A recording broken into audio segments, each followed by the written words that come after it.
Hello everyone and welcome to my YouTube channel. I am Kecia Clarke Michel, a divorce attorney of 25 years. And today we're going to talk about many things that 90% of all couples that go through a divorce go through. And that is, how are we going to continue to parent our children? Many of you would say, how are we going to continue to co-parent, as if that's the only option. Well, let's talk about how will you parent the children. All of that has to do with whether or not you get along with the person that you are divorcing.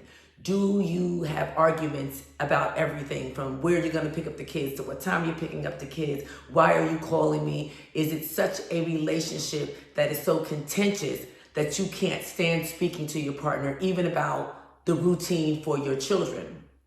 Well, there are two options, and both of them take into consideration the best interest of the child. And the two options are co-parenting and parallel parenting. Now, what's the difference between the two? Co-parenting means that you and your spouse are kumbaya. Life is grand. You decided to get a divorce. Perhaps you both already moved on. You're okay with the other spouse's new partner. The children are going back and forth. There's not even a parenting plan in place because you two agree. You take the kids on Thursday. Oh, babe, can you come pick up the kids on this day and this day? Not that you would call him babe, but you might. I need the kids on Thursday. I'm taking to a birthday party. And everybody's like, okay, whatever time you're going to be there. You have no problem paying the vacations. Just let me know when you're taking the kids away. Everything is generally very amicable. Now, that's called co-parenting. The flip side of co-parenting is parallel parenting, where everything is nowhere near kumbaya. You can't stand him and he can't stand you. And every little thing turns into an argument. It is a bitter divorce. You two do not get along at all. And every time you talk to this person, it is a scene. It's yelling, it's screaming. And the kids hear this going on. That means you need to parallel parent. Now, how do you make parallel parenting happen? Parallel parenting means we're not going to communicate at all. We may communicate by email, but even that gets shady because some people send nasty emails. No one's monitoring the emails, which only causes more resentment. So in New Jersey, they put systems in place where the court monitors the correspondence between the two parties to ensure that, one, no one is saying anything untoward, and two, that no one can come into court and say, he didn't do this, she didn't do that. There's proof. So we call it Family Wizard. There's a couple of other networks that you can use too, but Family Wizard is an email program that the court monitors. It's a transcript of everything that you guys communicate about. Everything from who's getting the kids this weekend. I know you have the kids this weekend, but I have a birthday party for Emily. Can I go come get the kids to take them to Emily's birthday party? Your response is on there. So if there's ever a court case or a motion, they can say, well, I've asked the children on particular days to go to the birthday party, and he or she's always said no, and which is why I'm saying no to this. There's evidence of this. In a parallel parenting situation, it's not the wanted situation because you would prefer to co-parent because your kids are watching you, but if always arguing with them, with your husband or your wife about your children, in front of your children, then co-parenting doesn't work, and parallel parenting has to work because now the kids don't hear or see anything. It's basically silent. You go to see dad or mom on these days. I don't even have to talk to her. She knows what time to meet. They know what time dinner is and what time they have to be back home. Everything is in writing, and anything and any communication between the couple is done through this app called Family Wizard. You're going to be very careful about what you say because now that you know the court is monitoring you, you're not going to be calling her all kind of names or calling him all kind of names and saying stuff that you wouldn't want the court to hear. So it's a better way to get a grasp on the relationship, maybe even enhance it because now you guys can't be nasty to one another because of this app. So collaborative parenting is co-parenting, where everybody's doing a collaborative effort. We love the kids. We're going to do what's in the best interest. In fact, we might even take the kids to Disney World together because we've done that in the past. And yes, I have seen divorces where they still do their annual trips together, even if they have other partners.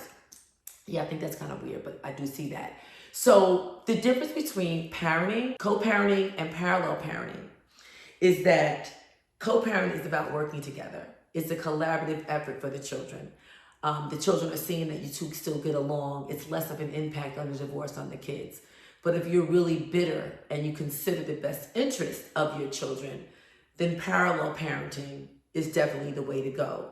It's not the desired way to parent, but if co-parenting doesn't work, then it certainly lends credence to start doing the parallel parenting by having the court intercede and basically monitor your communication between the parties, because the two of you just cannot get along.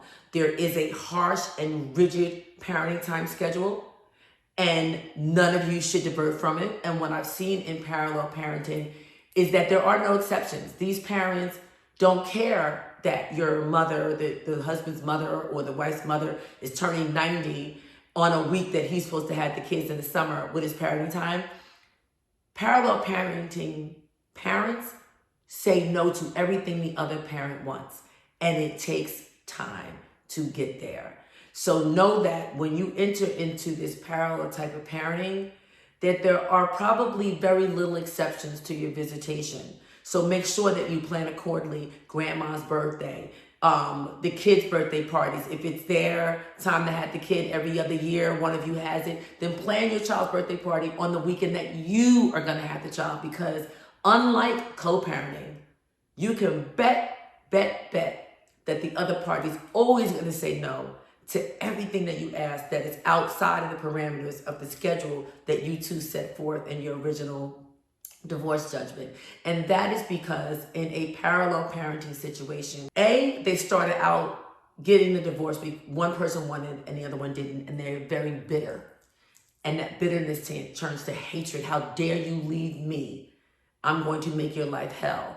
Or perhaps it didn't begin like that, but in the fight for a divorce and everybody's fighting for what they believe is right for them, the bitterness starts to set in. I can't believe he's trying to take my pension. I can't believe he's trying to take my fur coat.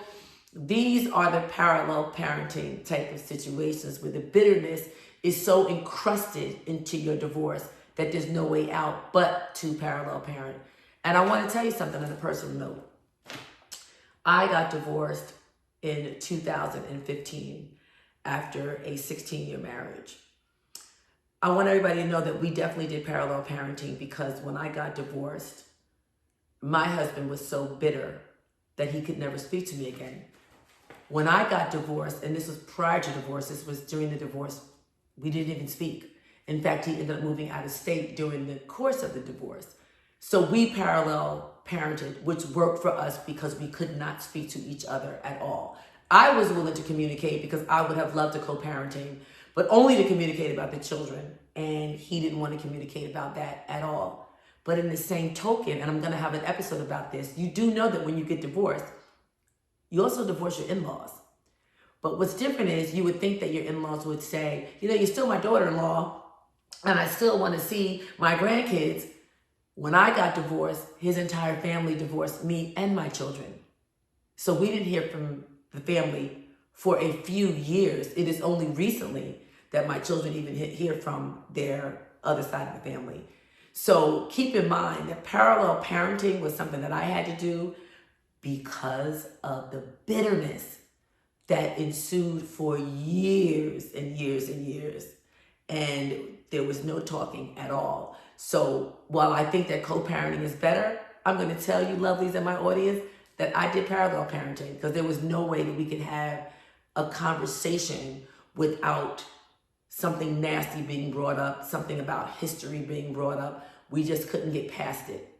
So parallel parenting is something that I think is a wonderful alternative to co-parenting, because there is no other choice if you're considering the best interest of your child. Hit the subscribe button if you like the information I gave you. Please like this video. And you know what? Subscribe, because I want you to get a notification every time I post a video to this channel, because everything that I post is here to help you level up your life. Have a great day.